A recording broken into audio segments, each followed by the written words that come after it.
لوگوں میں مشہور ہے کہ روزے میں غصہ بہت آتا ہے، اور اگر کسی کو روزے میں آتا بھی ہے تو وہ کیا کرے؟ آپ کو غصہ آتا ہے روزہ رکھ کر؟ کس کس کو آتا ہے؟ نہیں آتا، کہاں آتا ہے بھائی؟ جس کو آتا ہے وہ اپنا علاج کروا لے بھائی۔ یہ خام خائی ایسی چلی ہوئی کہ روزہ رکھ کے غصہ آتا، تو غصہ تو ویسے ہی آتا رہتا ہے، روزے کی وجہ سے تھوڑی آیا۔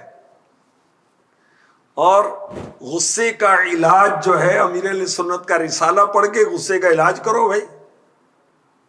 روزے میں غصہ آئے یا اس کے علاوہ آئے، غصہ کیا ہے؟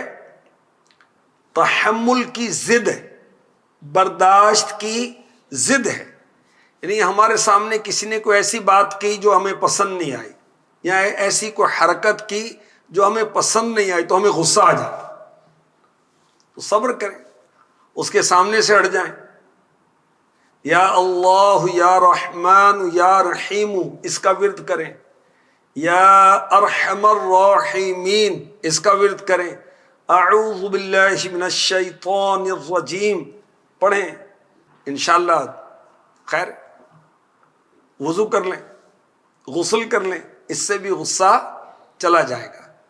تو روزہ رکھ کر غصہ آتا ہے ایسا نہیں، تو ویسے ہی غصہ آ جاتا ہے، اور غصہ آنے کی کوئی فضیلت نہیں ہے۔ کہتے ہیں میں بڑا غصے والا ہوں، تو بھائی پھر کیا کریں؟ یہ کوئی سعادت کی بات؟ غصہ کس کو آتا ہے زیادہ؟ امام غزالی فرماتے ہیں غصہ درندوں کو آتا ہے۔ تو غصہ کوئی اچھی بات تھوڑی ہے بھائی۔ اگر کسی نے غصے والی بات کہہ بھی دی، برداشت کر لو بھائی، چپ ہو جاؤ، ختم بات۔